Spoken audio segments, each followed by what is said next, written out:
sama waa ji da nga bëgg a changer sa àddina da nga bëgg am yokkute ci sa dund gi da nga bëgg a gis soppiku bu rëy ci sa life déglu ma wax la commencer par ñett yi ma la bëgg a wax ñett yu simple la mais yu am solo boo ko déggee nag mën nga ko foog lu ndaw a ndaw mais alors que noonu ndawul tàmbali saa yoo xëyee lal bi nga tëddoon bala ngaa naan café na nga ko defar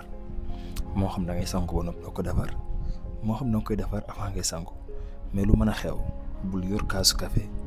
di ndekki te defaroo lal bi nga fanaanoon essayel par mbir moom lay wax boo ko tàmbalee avant 28 jours di nga gis résultat bu rëy soppiku bu am solo ci sa dund. soppiku gi nag mën naa bañ a nekk mbir mooy gis yow mais boo xoolee bu baax ñi la wër dinañ la ko wax yow si jëm bopp di fur et à mesure bi nga jékki-jékki xool xam na changement bu rëy ci sa life essayel nga def loolu. deuxièmement bi del naan ndox lu bari baa ngi naan ndox tout le temps boo maree ko mor déedéet saa yoo maree del naan ndox la majeure partie ci doomu aadama yi bu ñu maree sax duñu naan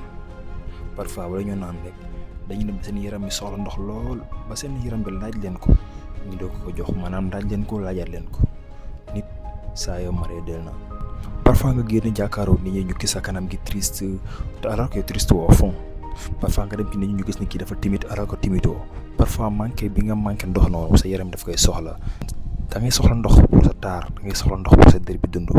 da ngay soxla ndox aussi pour libérer wu aussi di leen na ndox lu bëree aussi boo ko defee au bout de 10 jours wala 15 jours maa la ko wax di nga gis changement bu baax a baax ci sa life. trois bi mooy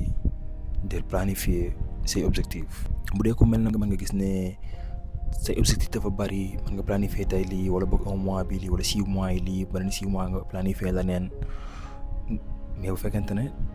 da nga am yow benn objectif nga am ci sa life moo xam da nga bëgg a nekk joueur da nga bëgg a nekk acteur da nga bëgg a nekk benn commerçant bu mag whatever loo bëgg a nekk rek del fixer ses objectifs chaque jour del fixer objectif maanaam mënoo fixer objectif bi ci année bi rek après nga dox jëm ci objectif bi mais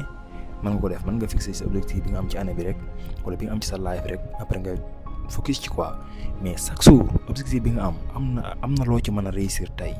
am na loo ci mën a atteindre tey jii nii saa yoo xëyee bindal ci papier objectif bi nga am tey c'est-à-dire da nga bëgg a nekk joueur dama bëgg daw 30 minutes sans non stop bind ko nga jëm ko réaliser ci journée bi ñetti soo si yéemal wax boo ko tàmbalee ci sa live au bout de 28 jours yow ci sa jëm bopp di nga ñëw ci commande da nga ñëw ci vidéo bi nga commentaire